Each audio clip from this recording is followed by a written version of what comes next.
Hello. I should start with an introduction.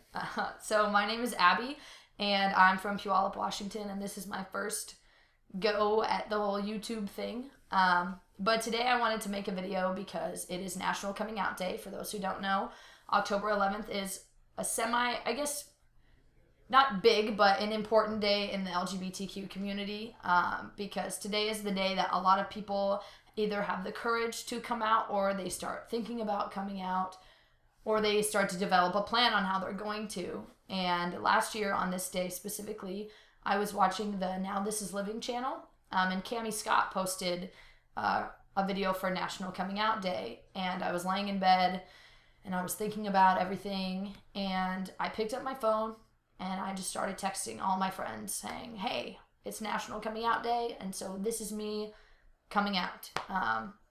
Before this, I had already told all of my really close friends and of course my family members, because at least for me, it was important that my family knew before the world, because they would probably be really offended if they didn't.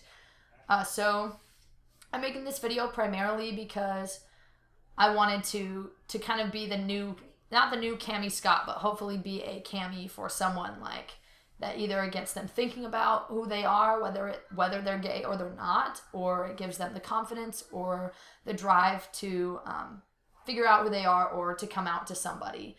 And so my little story is that when I was little, I was always just I was a tomboy. I wore basketball shorts and a t-shirt every day, and in second grade, I wore boy clothes when my mom wasn't paying attention so I could feel comfortable and feel cool. And I've grown out of that. I like the way that I dress, but so as a kid, I was just like that. And Camp Rock came out maybe when I was in 6th or 7th grade, and I fell madly in love with Demi Lovato, and I still am to this day. She is wonderful and beautiful in every single way. But that's when I started to think about it more, because my sisters thought it was so weird that I was so incredibly obsessed with this female actress. And she wasn't the first actress that I thought was perfect, but she was the first that I really liked. And so I started to think about it more, and I entered junior high and I met this girl and I had the biggest crush on her. And I realized it was a crush when I wanted to be around her all the time, and when I got to sit by her in class and she would laugh at something that I said.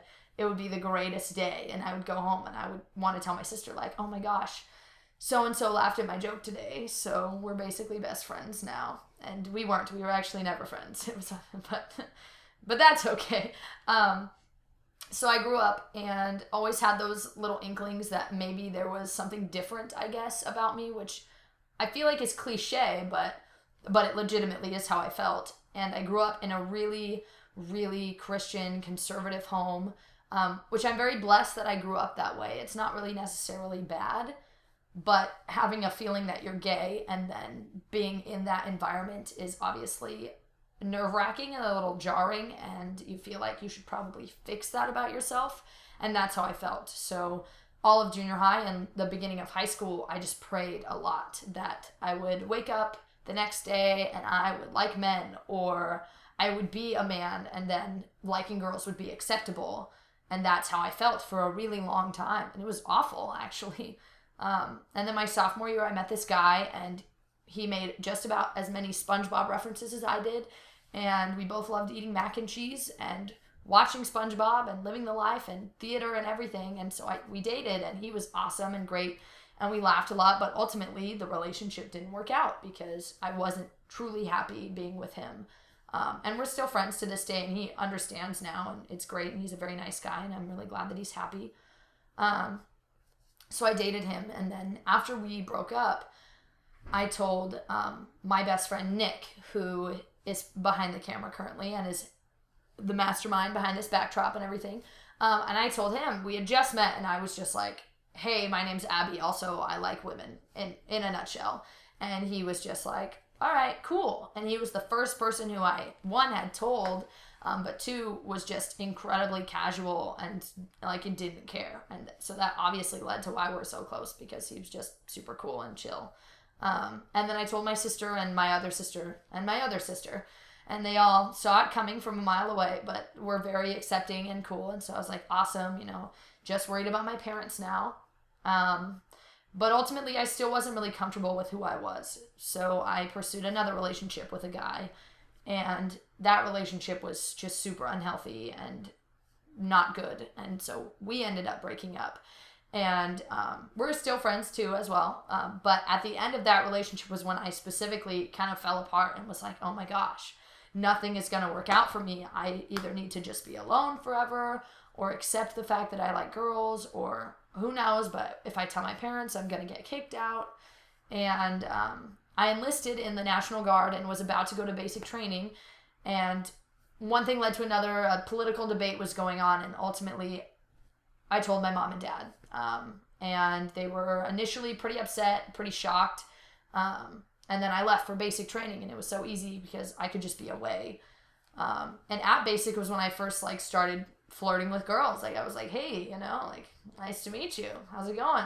Like those kinds of things. And I got really comfortable kind of with liking girls because I thought, oh my gosh, there are girls that like me. That's pretty cool. And I came home and ended up starting my relationship with my very first girlfriend.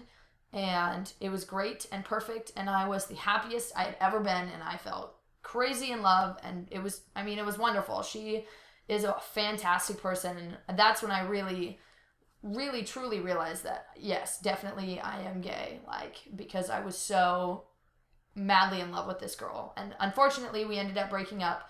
But we were also still friends, which seems to be an overarching theme in all of my relationships. So I think that says something good about me, but maybe one day I'll date someone who doesn't also just want to end up being my friend. But I dated this girl, and it was really great, and we're still friends. So, but I guess the message of this video, in a nutshell, for me, was that I don't know, that accepting who you are first before you feel like you have to tell everybody in the world is really important, because I chose to come out to everyone, and I wasn't like, I knew I was gay, but it was so weird and uncomfortable for me to have everybody know, because it was something so like that was mine. And when I walked into school the Monday following, National Coming Out Day, and everyone in choir was talking about me, and not in a bad way. They just were all like, whoa, Abby's gay. Wow. It was so odd, and it was very weird. And I mean, in the end, like I was not met ever with a negative reaction. I had some friends that kind of drew away from me, and I feel like this is why, and they have every right to be that way, and that's okay. They're great people, and I have nothing against them. But National Coming Out Day isn't just to come out, but it's to instigate thoughts of, am I gay? Am I straight? Am I bi? Am I anything in between? And if you want to come out, or if you don't, and if you want to start planning how you want to come out, or anything in the middle, like, this day is just for support in general. Like, you can seek out support from somebody, or you can stay to yourself, because ultimately the most important thing is being 100% comfortable with yourself before you feel like everyone else has to be comfortable with you. But I was somebody who was terrified of coming out and thought everyone would hate me, and I was met with such an opposite reaction. And so the world we live in today, we're all very blessed that as a country in general, we are a very accepting nation of gay people. And so you literally will always find somebody who supports you. And I am going to be a beacon. I hope to be a beacon for somebody who is having those thoughts or those concerns. This channel isn't going to be super serious. This is the first video, but actually Nick and I, most of this channel will be a duo, and we're very goofy and tell cheesy jokes and have awful pickup lines, which explains why we're both not in relationships. But somebody's going to like them one day, so you just wait. But this channel hopefully is just kind of for people to goof around, for you to reach out. We both are great at giving advice, I think. So we want to be that type of channel for people, but also just be silly, and we love music, so that'll definitely be a big part of this. I'm going to assume. We haven't really planned anything out, but go ahead and like or comment or subscribe if you want to discover what this channel is going to be, because I can't wait to discover it too.